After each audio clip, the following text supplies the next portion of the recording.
Hello mga idol, kamusta kayong lahat dyan at binabati ko nga pala kayo ng maligayang Pasko. Sana ay pagpatuloy nyo lang ang pagsuporta sa ating munting channel. At gusto ko rin magpasalamat sa lahat ng mga nagpatuloy na nanonood hanggang sa kauna-unahang recap natin ay maraming salamat po ulit. Sa kasunod na pangyayari ay hinarap ni Jong Richu ang mga Plum Blossom Sword na pag-atake ni Changpeng, kung saan makikita na ang kanyang lumang sandata ay sumalpok sa paparating na pag-atake ni Changpeng.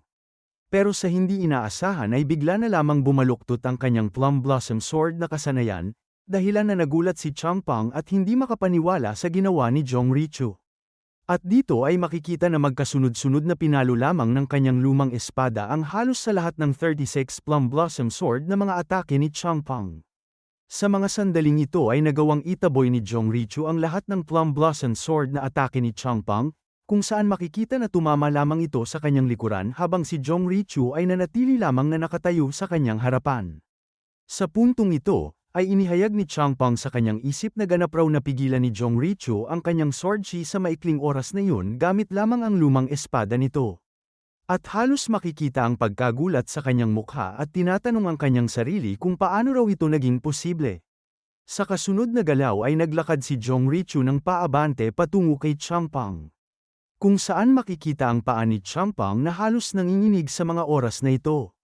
Sa puntong ito ay unting-unti nang lumalapit si Jong Richu sa harapan ni Changpeng kung saan makikita na halos hindi makagalaw si Changpeng sa pagkabahala na kanyang nararamdaman. Sa pagkakataong ito ay tuluyan nang nakalapit si Jong Richu at tinanong si Changpeng kung siya ba ay natatakot. Dito ay makikita ang nababalisa at takot na pagmumukha ni Changpeng at halos naninigas na rin ang kanyang katawan sa mga oras na ito. Nang ito ay marinig ni Changpeng ang mga sinambit ni Jong Richu ay agad nagkaroon siya ng pagdududa sa kanyang sariling kakayahan, kung saan tinanong niya ang kanyang sarili kung siya ba ay natatakot.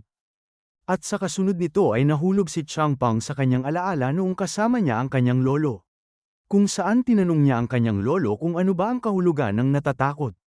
Dito ay inihayag ng kanyang lolo na ito raw ang bagay na nagtatago sa pinakalalim na sulok ng isipan ng bawat isa. At ang pinakamalaking kahinaan raw ni Changpeng ay hindi niya kilala ang ibig sabihin ng natatakot. Sinambit rin niya sa harapan ni Changpeng na siya raw ang may kasalanan dahil masyado raw siyang inalagaan ng husto at hindi niya hinayaan na matuto sa kanyang sarili si Changpeng. Wika pa niya na hindi niya raw sana inispoil si Changpeng noong bata pa siya. Ngunit sa mga pagkakataong yun ay halos hindi pa rin maintindihan ni Changpeng ang ibig ipahiwatig ng kanyang lolo noon. At dito ay inihayag rin ng kanyang lolo na si Mei Jonghak na kung dumating man daw ang araw na matutunan niya kung ano ang pakiramdam ng natatakot, ay huwag daw niyang hayaan itong lamunin siya at ito lang daw ang tanging mapapayo niya sa kanya. Matapos nito ay bumalik sa eksena kung saan makikita na si Changpeng ay tuluyan ng napa-atras sa pinakadulo ng entablado. Kasabay nito ay sinabihan siya ni Jong Richu na mataas pa naman daw ang inaasahan niya sa kanya dahil disipulo siya ng Sword Saint, pero siya raw ay dismayado dahil ito lang raw ang makakaya niyang ipakita sa kanya ngayon. Sa mga pagkakataong ito ay halos sobrang nanginginig si Changpeng na nakahawak sa kanyang espada at nagpapawis habang tinatawag niya sa kanyang isipan ang kanyang lolo at humihingi ng tulong. Sa sandaling ito ay makikita ang malademonyong aura na bumabalot sa katawan ni Jong Richu, kung saan tinutukan niya ng kanyang lumang espada si Changpeng at binalaan niya na sigurado daw na alam niya rin kung ano ang ibig sabihin ng pagkatalo sa mundo ng Merem. Dito ay kinakausap ni Changpeng sa kanyang isipan ang lolo niya na si Mei Jonghak kung ano raw ba ang dapat niyang gawin. Sa pagkakataong ito ay sinigawan siya ni Jong Richu na siya raw ay mamamatay na ngayon, habang ang kanyang espada ay direktang isinugod niya patungo kay Changpeng. Pero sa sandaling ito ay halos hindi pa rin gumagalaw si Changpeng kung saan siya ay nilamon na ng kanyang takot at pagkabahala sa mga oras na ito. Ngunit kasabay ng pangyayaring ito ay bigla na lamang may isang sandata na pumapalapit sa direksyon ni Jong Richu. Dahilan na napa-atras si Jong Richu dahil ang sandata pala na tumilapon sa kanyang harapan ay ang sibat ni Jin Taekyang. At siya ay naghagis nito para sagipin niya ang kanyang kaibigan na si Changpeng. Matapos nito ay sinambit ni Jong Richu na alam niya na raw na mangyayari ang bagay na ito. Kasabay nito ay napaupo sa sahig si Changpeng kung saan nawalan ito ng malay, habang siya ay sinabihan ni Jong Richu na mukhang mayroon daw siyang napakamabuting kaibigan. Inihayag naman ni Taecyeon na hindi lang daw sila basta-basta na magkaibigan sapagkat siya rin daw ay ang kanyang tagapagligtas. Sa kasunod nito ay tinanong siya ni Taecyeon kung sino ba siyang hinayupak na bastardong lalaki. Pagkatapos ay agad niyang nilapitan si Champang upang suriin ito ang palso niya sa kanyang leeg. Dito ay iniisip ni Taecyeon kung ano ba ang nangyari kay Champang. Dahil ang palso niya raw sa oras na ito ay normal naman at hindi rin naman kasing lalim ang tinamong sugat niya sa kanyang dibdib. Nagpahayag naman si Jong Richo sa bida na talaga namang nag-aalala siya sa kanyang kaibigan. Wika pa niya na ang kanyang ginawang atake sa dibdib ni Champang ay isang walang laman na atake. Kaya't wala daw mangyayaring masama sa kaibigan niya gaya ng iniisip niya ngayon. At ang kaisipan lang raw ni Champang ang labis na nasaktan ngayon. Galit namang tumugon si Taecyeon na kung anong walang laman raw na pag-atake ang kanyang pinagsasabi. Dahil ang ginawa niya raw na pag-atake bago mawala ng malay si Champang ay may pagnanasa na pumatay. Sumagot namang nakangiti si Jong Richo na wala daw siyang magagawa kung hindi siya nito paniniwalaan. Wika pa niya na ang pagkakaibigan raw ay isang magandang bagay. Sa puntong ito ay agad na tumayo si Taecyeon kung saan inihayag niya sa kanyang sarili na labis daw siyang nilinlang ni Jong Richo. Sapagkat noong una raw ay inakala niya na isa lang siyang madaldal at inosenteng tao at gusto lamang makipagkaibigan sa lahat. Pero ang lahat raw ng iyon ay isang palabas niya lamang. Inihayag rin niya sa kanyang kaisipan na ang pagtatagpo nila noong unang beses ni Jong Richo ay hindi nagkataon lamang. Kasabay nito ay muli siyang tinanong ni Taecyeon nang may mapanakit na tingin kung sino daw ba talaga siya. Tumugon naman si Jong Richo kung kailangan ba niyang paulit-ulit na sagutin ang lahat ng mga tanong niya. Wika pa niya na siya raw ay si Jong Richo. Pero bago ang lahat ay bigla na lamang lumitaw sa eksena ang tagapamahala ng paligsahan kung saan inihayag niya sa dalawa na magsiatras daw muna sila. Dito ay pinagsabihan rin niya si Jin Taecyeon na ito raw ay labag sa mga patakaran nila ang makialam siya sa kalagitnaan ng duelo ng iba. Sa puntong ito ay tinanong ni Taecyeon ang tagapamahala kung dapat ba siyang manood na lamang sa laban nila habang ang isang tao ay malapit ng mamatay. Tumugon naman ang tagapamahala kung hindi ba niya narinig ang sinambit ni Jong Richo na ang ginawa niyang pag-atake kanina ay isang walang laman at walang intensyon na manakit. Matapos nito ay nilapitan ni Taecyeon ang kanyang sibat upang ito ay kanyang hugatin sa sahig. At siya ay sumagot sa namamahala ng labanan na alam niya raw na yun ang naging pahayag ni Jong Richo. Ngunit patuloy pa rin sa pag-abante si Taecyeon upang harapin si Jong Richo, kung saan binalaan siya ng tagapamahala na kung hindi daw siya umatras ngayon ay maaari siyang makaranas ng pagka-disqualified sa round na ito. Tumugon naman ang bida sa kanya na siya raw ay wala nang pakialam sa mga bagay na yun. Inihayag naman ni Jong Richo sa harapan ng namamahala na kung ganun daw ay ikinalulugod niyang marinig ito. At sa pagkakataong din daw na ito ay madali niya lamang makuha ang pagkapanalo at magiging sikat pa daw siya kung magkataon. Samantala inihayag naman ng bida sa kanya na tama na raw ang pagpapanggap niya at sabihin niya na raw kung sino siya. Tumugon naman si Jong Richo na mukhang wala na daw siyang pagpipilian ngayon pero okay lang daw yon dahil gusto niya namang makipaglaban sa kanya. Kasabay nito ay makikita ang pagmumukha ng namamahala sa laban kung saan nanginginig na ito sa galit dahil ang dalawa ay ayaw magpaawat at makinig sa kanya. Dito ay sinigawan niya ang dalawa at tinanong kung hindi ba sila nakikinig sa kanyang mga sinasabi, sapagkat ang huling round raw ng The Great Celestial Banquet ay magaganap kinabukasan ayon sa mga patakaran nila.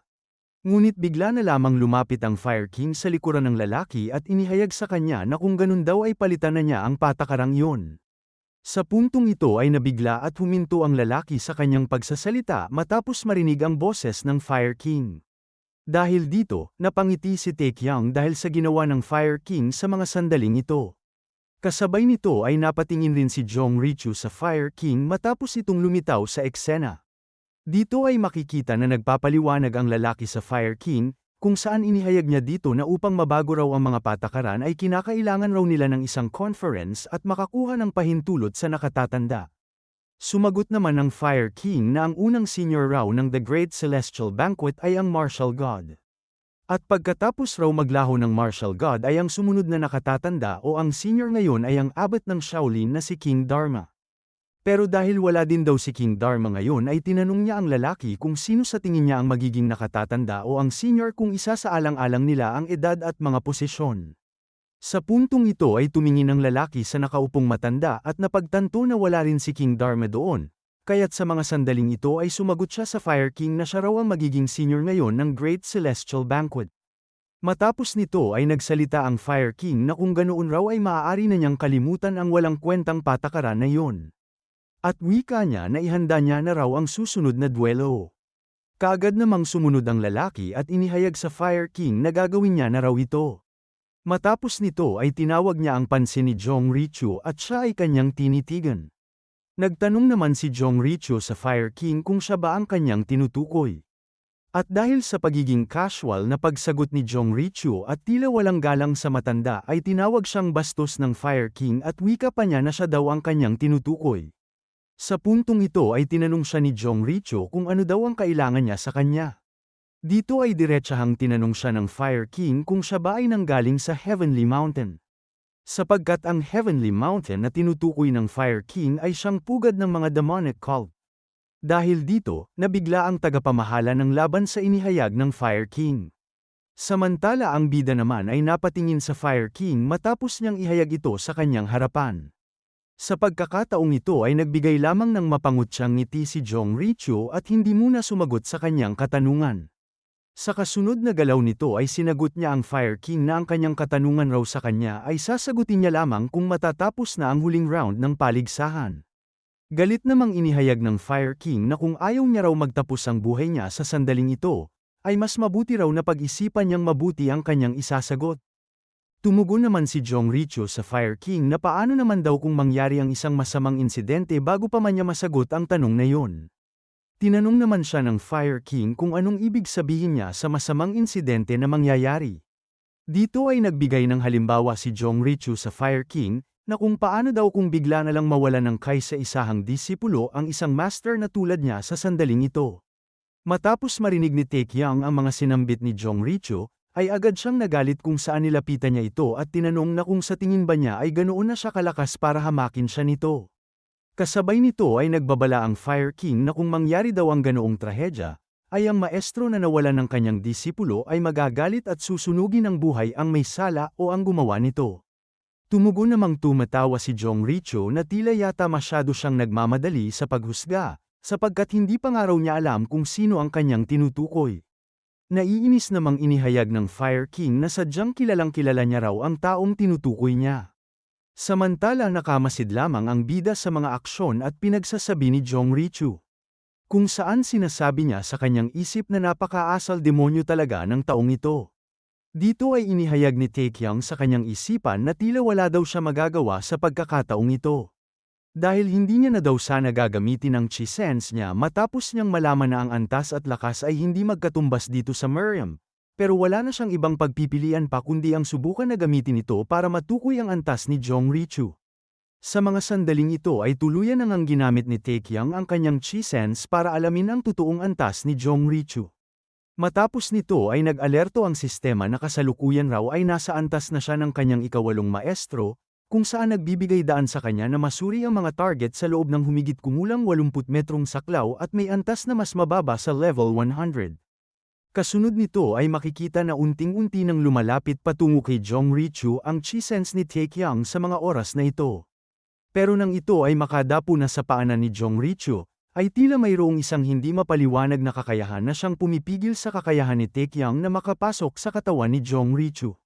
Sa puntong ito ay bigla na lamang umalerto sa harapan ni Taekyang ang sistema na nagdulot sa kanya ng pagkagulat.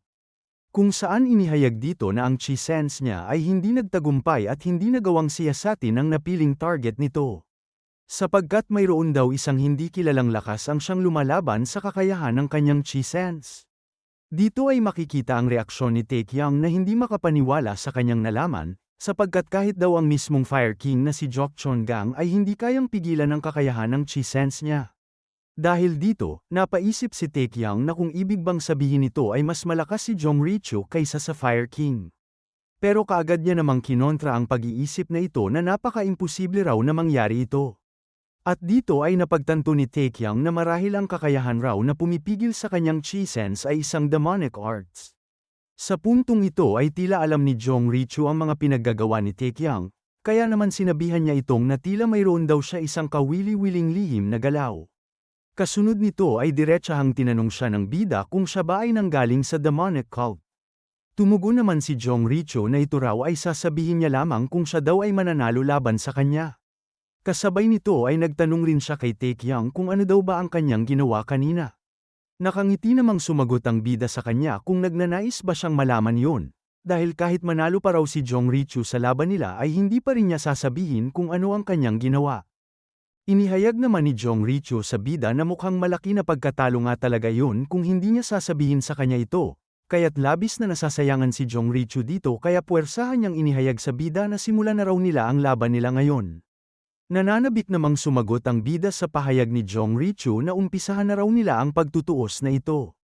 Kasabay nito ay makikita na sumisiklab na ang aura ng mga apoy ng bida. Matapos nito ay bigla na lamang narinig ni Taekyung ang boses ng Fire King gamit ang kanyang sound transmission. Kung saan sinabihan niya ang bida na ibigay niya raw ang lahat ng meron siya sa umpisa pa lang ng laban. Kasunod nito ay ginamit ng Fire King ang kanyang kakayahan na telekinesis upang kunin si Changpang sa loob ng entablado pati na rin ang lalaki na tagapamahala sa labanan. Kung saan siya ay nagtataka sa hindi niya maipaliwanag na kasanayan na bumalot sa kanyang katawan. Dito ay sinabihan rin siya ng Fire King na kung mamamatay raw siya sa kamay ni Jong Richo ay mamamatay raw muli ang bida sa kanyang mga kamay. Kasunod nito ay umalis na ang Fire King sa loob ng entablado habang bitbit niya sina Changpang at ang lalaking tagapamahala. Dagdag pa ng bida na mukhang kailangan niya raw talagang ibuhos ang lahat kung ayaw niyang mamatay ng 2 beses na magkasunod. At habang binibitbit ng Fire King ang lalaking tagapamahala, ay agad niyang inihayag sa 2 mandirigma na ayon daw sa panibagong ischedule ng labanan, ay magsisimula na raw agad ang huling round ng Great Celestial Banquet. At ang ever-victorious sword na si Jong Richo daw ay lalaban sa Hidden Dragon ng Shanxi na si Jin Taekyung. At sa mga sandaling ito ay agad na tumalon ng pagsugod ang bida patungo kay Jong Richo, kung saan si Jong Richo ay tumalon rin at sinalubong ang pag-atake ng bida gamit ang kanyang lumang espada. Samantala, lumipat ang eksena sa isang lumang bahay na malapit sa lugar ng ginaganapan ng Great Celestial Banquet. Kung saan makikita na niyayanig ang bahay sa mga oras na ito. At sa loob nito ay nandito ang mga tauhan ng Hidden Shadow Pavilion kasama ang pinuno nila na si Master Song. Dito ay ramdam nila ang pagyanig sa loob kung saan ang isa sa kanila ay nakatingin sa ibabaw ng kisame. Habang ang isa naman ay nagpahayag kay Master Song na mukhang nanggaling raw ito sa hilaga na may tinatayang 7 kilometro ang layo. At tila ito raw ang epekto ng martial arts at mukhang nagsisimula na raw ang duelo nila doon. Sa puntong ito ay tila napaisip si Master Song na tila nagsimula na raw kumilos si Jong Richo. Kung saan nahulog siya sa kanyang alaala habang kausap niya si King Dharma ng mga oras na yun. Dito ay inihayag ni King Dharma sa kanya na mayroon daw siyang nararamdaman na mga ulap na bagyo na paparating. Tumugon naman si Master Song sa pahayag ni King Dharma na baka yun raw ay nanggaling sa Heavenly Mountain. Nagsalita si King Dharma na hindi niya raw alam kung saan ito nagmula o kailan darating, at ang tanging alam niya lang raw sa mga oras na ito ay 2 salita lamang, at yun raw ay ang The Dark Heavens. Nagtanong naman si Master Song kung ano ang ibig niyang sabihin sa Dark Heavens. Dito ay nakiusap si King Dharma kay Master Song na siya raw ay kanyang tulungan sapagkat kinakailangan niya raw ang kanyang kakayahan at lakas sa mga oras na ito.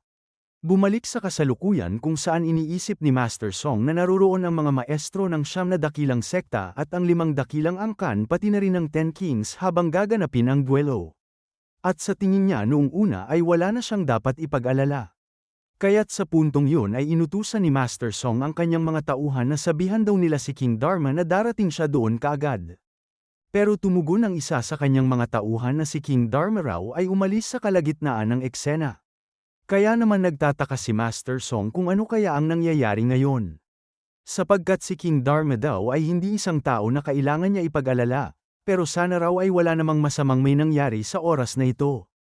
Matapos ang kanyang pag-iisip ay agad niyang inutusan ng isa sa kanila na pumunta doon sa duelo, at ang 2 naman daw sa kanila ay manatili dito. Wika pa niya na iulat raw nila agad sa kanya kung may mangyaring anuman.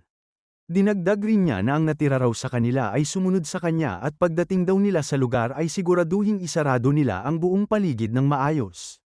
Kasabay nito ay tumugon ang iba niyang mga tauhan na susunod raw sila sa kanyang mga kautusan.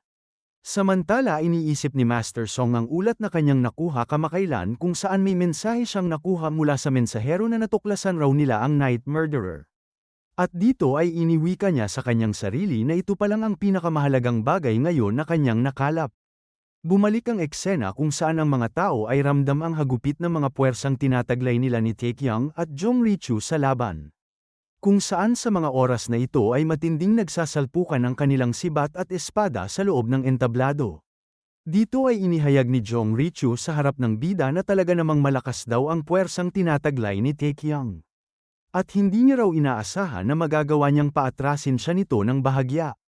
Samantala gulat na gulat naman si Taekyung sa kanyang nasaksihan. Dahil ang layunin niya raw sana sa ataking iyon ay tuluyang talunin o tapusin siya. Pero ang nagawa lang daw nito ay itulak siya ng paatras ng ilang hakbang. Wika pa niya na inaasahan niya naman daw na malakas si Jong Richu, ngunit hindi niya akalain na ganito pala siya katindi. Dito ay makikita na nagsalita si Jong Richu na dapat daw gamitin ng konting lakas para ipakita ang napakalakas na puwersa. At dapat rin daw niyang intindihin ang takbo ng laban kaysa gumamit lang ng puro lakas.